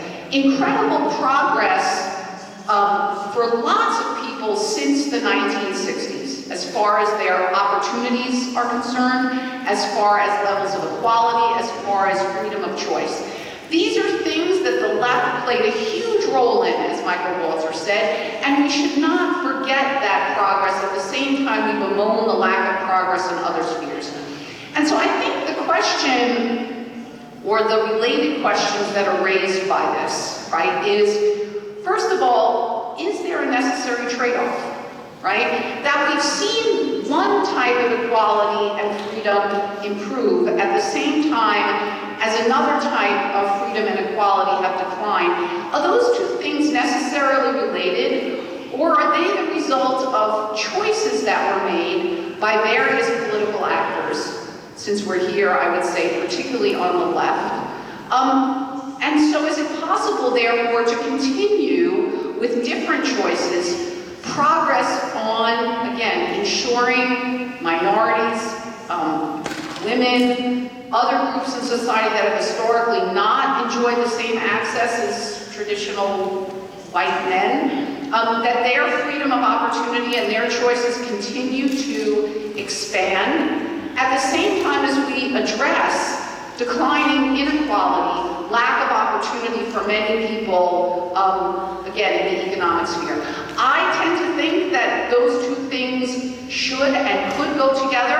I think because the left has the greatest incentive, perhaps, to fight for equality or justice, that without a left that manages to marry a fight or a struggle for these two things, we're not likely to see them both improve. But I think this is a sort of a challenge or a bifurcation that folks on the left should think very carefully about, because we have seen, again, things go in very opposite directions in the last couple of decades. Then with Leonardo's comments, also incredibly, I think, helpful and provocative. I think one thing that I would highlight, or many things, but one thing I'll highlight from his comments is the importance of context. Choices that make sense in one era may not make sense in another era. I think if we go back and look at the world that folks like Clinton and Blair and Schroeder face, we can understand why they made the choices that they made, right? Lots of economic problems in the sort of social democratic consensus that had started in the 1970s, this overwhelming triumphalism following the collapse of communism, a complete and utter ideological hegemony among almost all economists that there was simply no other option but going in the neoliberal direction. I think we we can understand why they made the choices that they did. But as scholars, we have the benefit of hindsight. We can see that those choices had some very, very negative consequences from the perspective of today. The context has changed. And now what we're living in is a world where the negative downsides of that economic policy shift are incredibly clear. More divided societies, less equal societies, growing numbers of people who feel that they have been left behind. And that has, as I've said, fed the rise of a very nasty right-wing populism and increased dissatisfaction with democracy.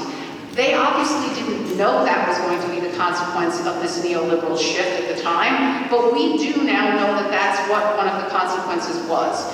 And so we need to think carefully now that we understand, and I would say that as a member of the left, if you were historically minded, you should have always been cognizant, aware of the fact that capitalism is a very powerful and dangerous beast.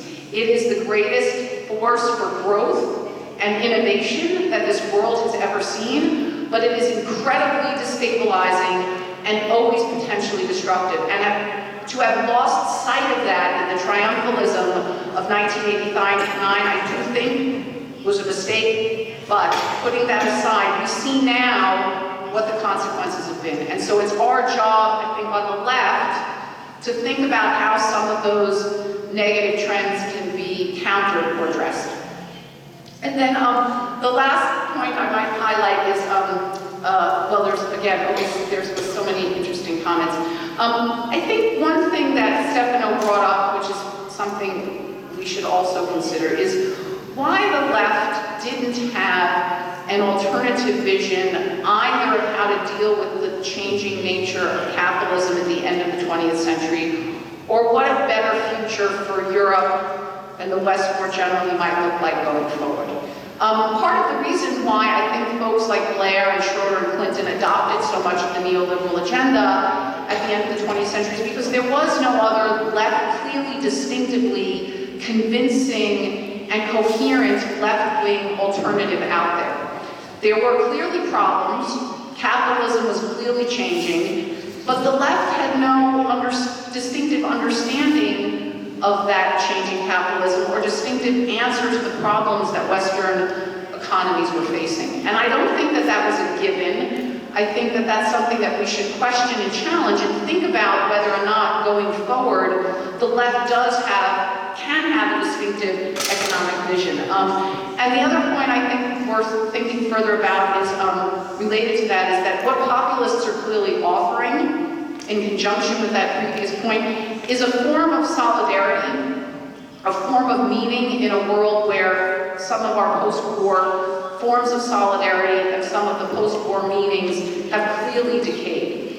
And if the left cannot offer better answers, a better vision, a better understanding for people of the world in which they live in and how and why they owe responsibilities to their fellow citizens, I think we can expect that other people are going to offer to them, and they may not be people that we are very happy with.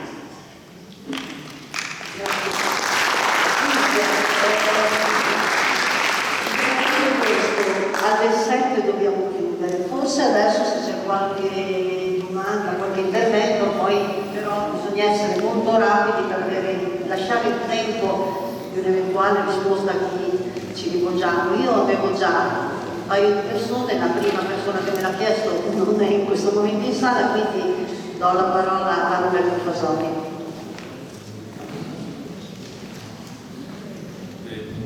Io vi ringrazio molto per le cose che sono state dette, però vorrei porre a così illustri ospiti una questione che considero di fondo.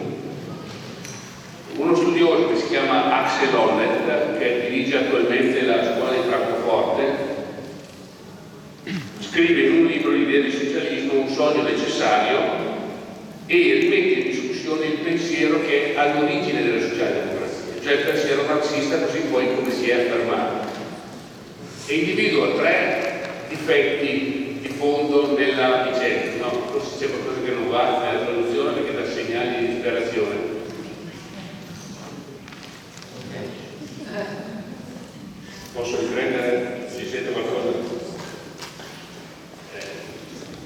voglio adesso fare un lungo discorso, ma solo pormi una questione.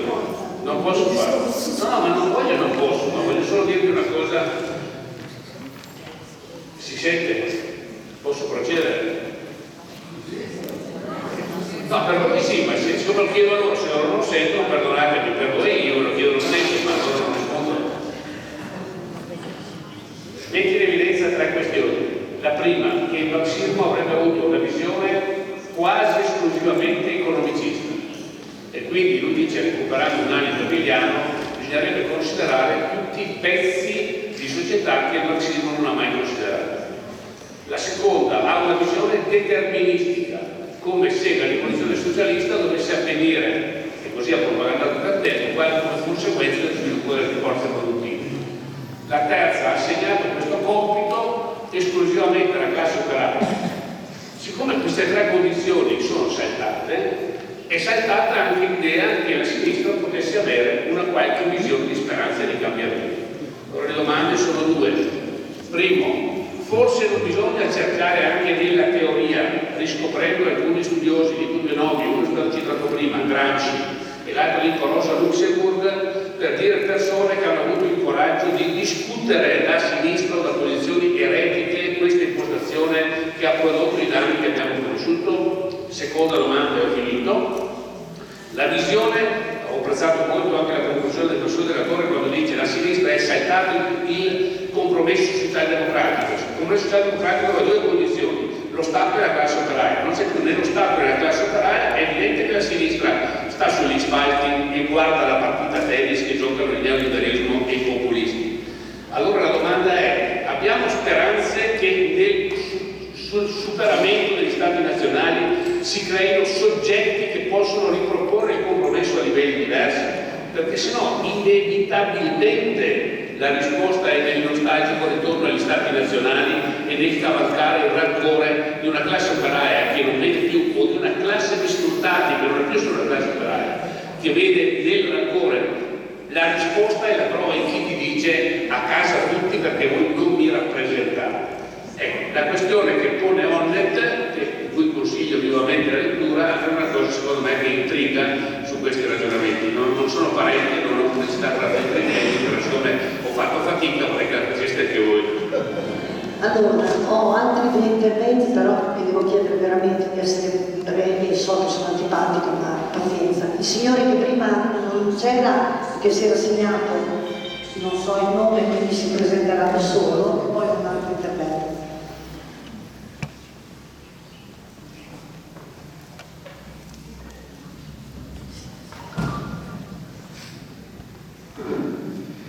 Sono ex docente di diritto pubblico comparato e perciò mi occupo di sistemi politici. Io ritengo che una delle questioni essenziali da capire è che sono stati i partiti che fossero di eccezione, sono andati e non torneranno più quelli che noi abbiamo pensato noi lo stesso, cioè con una visione che era globale e complessiva di una società che invece attualmente è molto frammentata. Ci sono già anche diversi modi di organizzazione che possono mettere insieme la società frammentata. Quella che è la grossa contraddizione è che la crisi economica che c'è stata finanziaria e la crisi collegata allo sviluppo, cioè il cambiamento climatico, dimostrano da un lato il fallimento del sistema capitalistico e del modo di produrre industriale. Queste cose avrebbero dovuto beneficiare chi queste cose aveva criticato. Invece sta succedendo esattamente il contrario. Forse perché non si riesce a trovare una risposta che mette insieme l'esigenza di uguaglianza come giustizia sociale, su questo sono d'accordo, e quello della protezione ambientale. E questa è la sfida del futuro che dobbiamo affrontare. Pietro Caruso.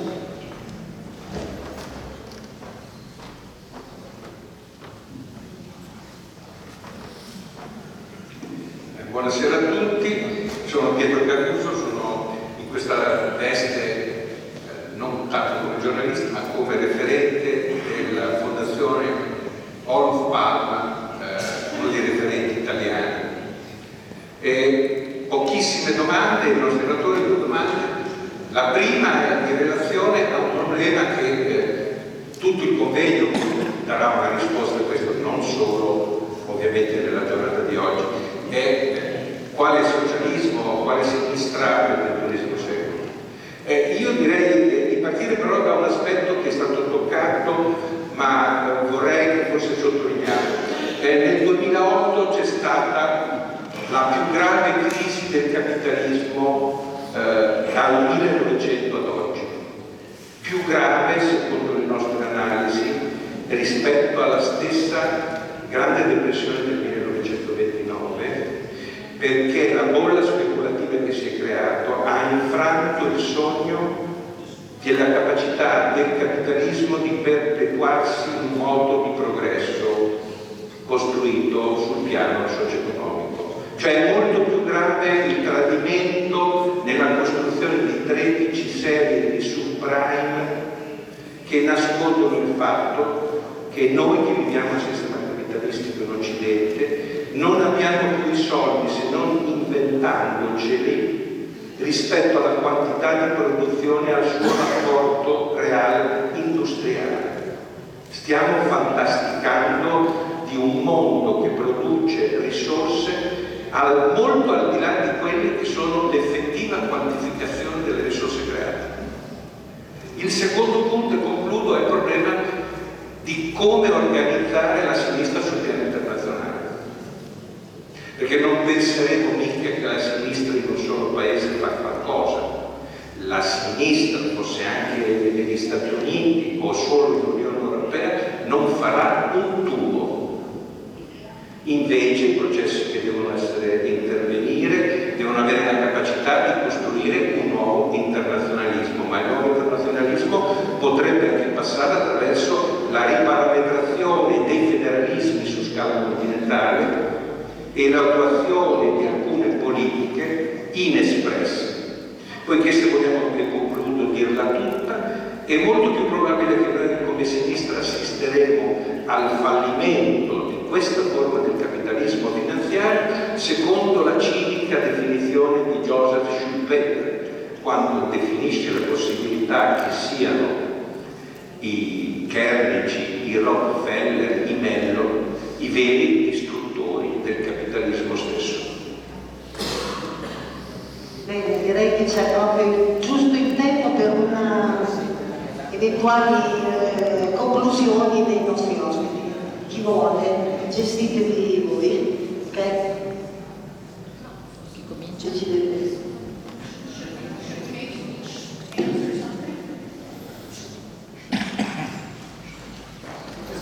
So how about if we each have a minute or two to answer some questions?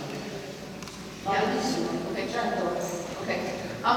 Let me just say a couple of things very quickly about the first questions. So I think that the mayor was here before and pointed out how important it is to know history, because if you don't know anything about history, you're sort of bound to repeat it. And he brought up the issue of Marxism. And I will say that anybody who knows something about the history of the left knows that nationalism, which you might broadly call identity issues, were the grave digger of the left at other critical points in time. And I think anyone who knows something about the history of the left should have been cognizant of that and aware, again, of how dangerous it is to let these kinds of issues rise to the forefront of the political agenda when they are unaddressed. So that's an important thing, I think, that knowing something about history. Marx, of course, is completely blind to these issues, precisely because he had such an economic determinist view of history. The second point about the working class, I think this is a very dangerous view. The idea that a working class is sort of a given, and that the decline of the traditional working class means the death of the left. Again, anyone who knows anything about history knows that the working class did not emerge. Interests are not sort of natural, they are formed. We were talking a little earlier about great historians of the left, as E.P. Thomas pointed out, working classes were made. There is no correlation historically between the size of the working class that existed in the late 19th and early 20th century and the size of the vote for the left. Absolutely no correlation whatsoever, either across time or across countries. So I think it's important to recognize that identities are not something that are purely given by one's position in the economy. Solidarities and understandings of people's places in the world are things that are also created by parties and politicians. And so the question that arises today is, in a world where we're living in, as many people have pointed out, globalized capitalism that's changing rapidly, given the number of people who are at risk from economic change, whose future is uncertain, who are suffering from declining social mobility, why has the left not been able to create a new solidarity among these people, a new set of interests in controlling capitalism and creating ways to ensure, again, against the risk and the uncertainty that has once again become part of our everyday lives? This is not a given. This is a question of why there's no force out there trying to create that kind of, new sense of class, for lack of a better word.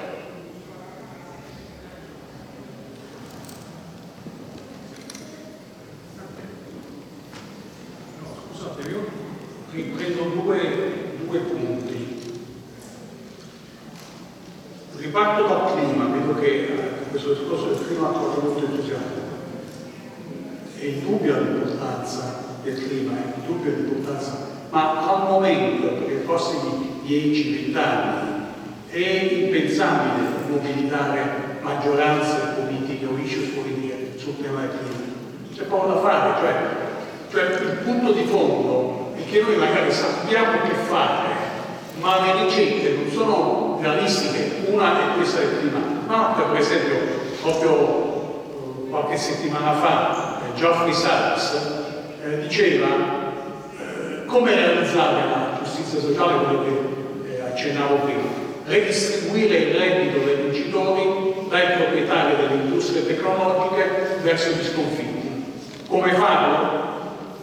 Allargare e approfondire un sistema sanitario pubblico universale, istruzione e riqualificazione, alloggi popolari accessibili, integrazioni di reddito per i meno remunerati.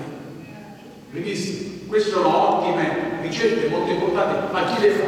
Dove sono le maggioranze politiche oggi? Non dico in Italia, lasciamo perdere l'Italia, ma in Europa, che è in grado di fare questo, di realizzare questo. Cioè dove per farlo, che cosa ci vorrebbe? Ci vorrebbero maggiori prelievi fiscali sulle aziende e sui patrimoni dei ricchi, che quella è la strada, è quella lì. Cioè per tirare fuori, diciamo, dei mezzi e redistribuire le risorse, la strada è quella. Dove sono le maggioranze?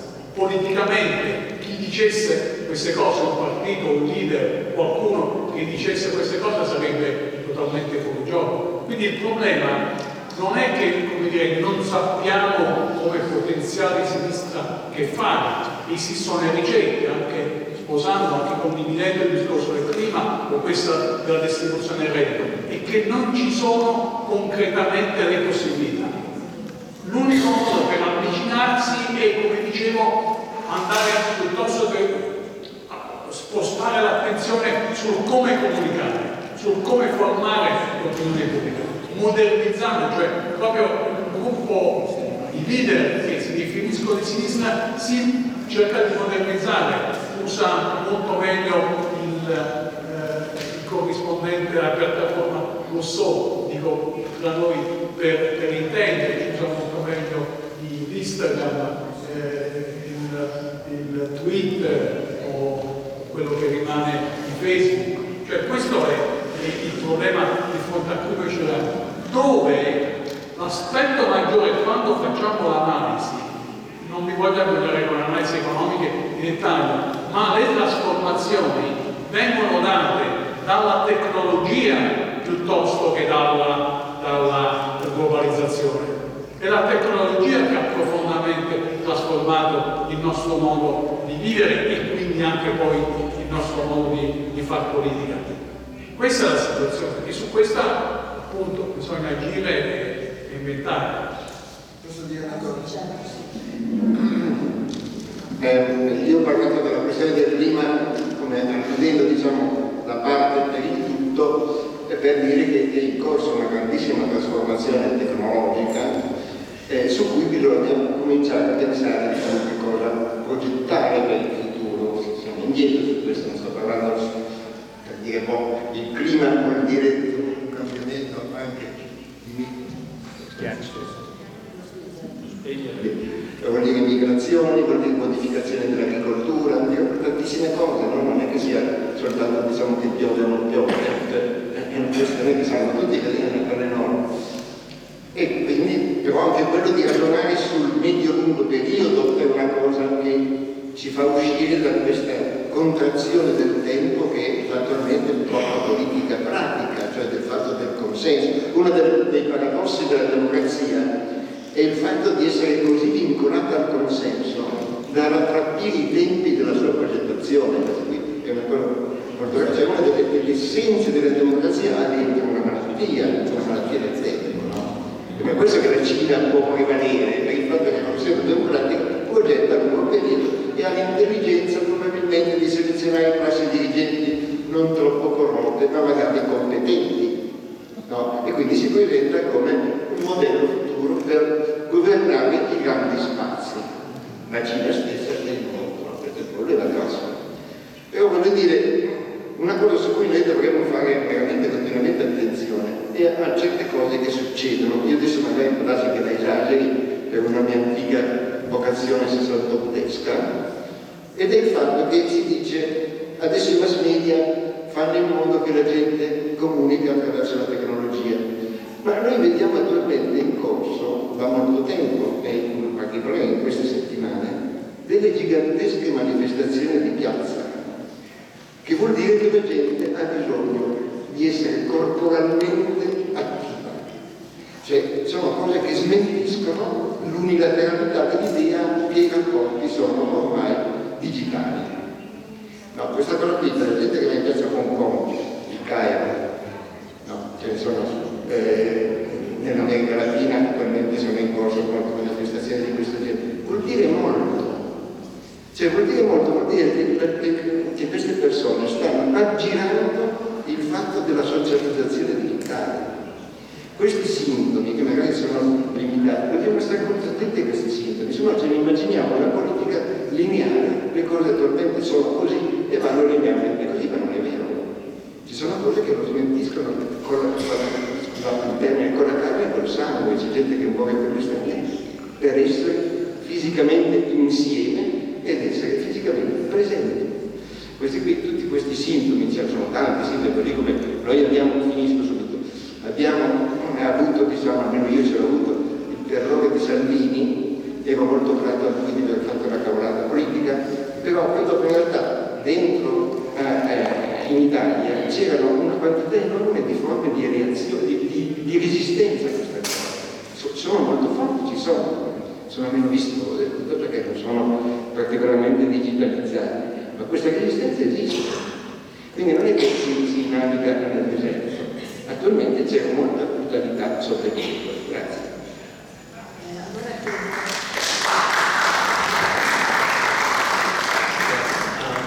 I want to question the announcement of the death of the nation state. The people who are in the greatest trouble in the world today are people who don't have a state, like the Kurds or the Palestinians or the Tibetans, or people who live in a failed state, like many people in Africa and the Middle East. The state is still the crucial agent of collective action that we have in the world today. It's in many, perhaps even the only agent effective agent of collective action today. If we are going to address climate change, it will indeed require a kind of international movement such as young people are trying to create today. But the crucial decisions will have to be made in one state after another through democratic mobilization. And let me just finish by arguing that democratic mobilization on behalf of climate change has to be the work of a coalition of social democrats and green